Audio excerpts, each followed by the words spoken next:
दादी और चुड़ैल की मजेदार कहानी। एक बार की बात है, एक छोटे से गांव में दादी जी रहती थीं। उनकी उम्र तो बहुत थी, लेकिन वो हमेशा खुश और चंचल रहती थीं। गांव में सब उन्हें चुलबुल दादी कहते थे। एक दिन दादी जी ने सोचा कि क्यों न कुछ मजेदार किया जाए। उन्होंने अपने घर के पास एक बड़ा बगीचा बनाया और वहां सब्जियां उगाने लगीं। लेकिन उनकी सब्जियों में से एक दिन अचानक सब्जियां गायब होने लगीं। दादी जी ने सोचा, कोई तो है जो मेरी सब्जियां चुरा रहा है। दादी जी ने एक योजना बनाई। उन्होंने बगीचे के चारों ओर एक जाल बिछाया और खुद छिप गईं। कुछ देर बाद एक चुड़ैल वहां आई। वह सब्जियों को देखकर खुशी खुशी उन्हें उठाने लगी। दादी जी ने उसे पकड़ लिया और बोली, क्यों चुड़ैल बहन, मेरी सब्जियां क्यों चुरा रही हो?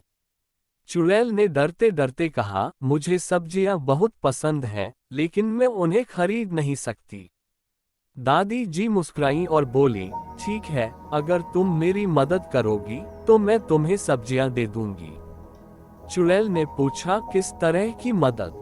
दादी जी ने कहा, तुम गांव के बच्चों को हंसाने का काम करोगी।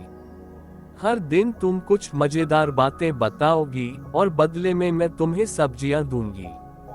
चुड़ैल को यह आइडिया बहुत पसंद आया। उसने सहमति दी और अगले दिन से गांव के बच्चों को हंसाने लगी।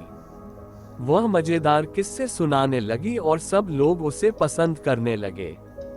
धीरे धीरे चुड़ैल और दादी जी अच्छे दोस्त बन गए।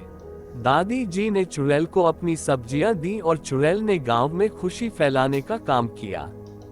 और इस तरह दादी जी और चुड़ैल की मजेदार कहानी चलती रही, जहां दोनों ने एक दूसरे से बहुत कुछ सीखा और सबको खुश रखा।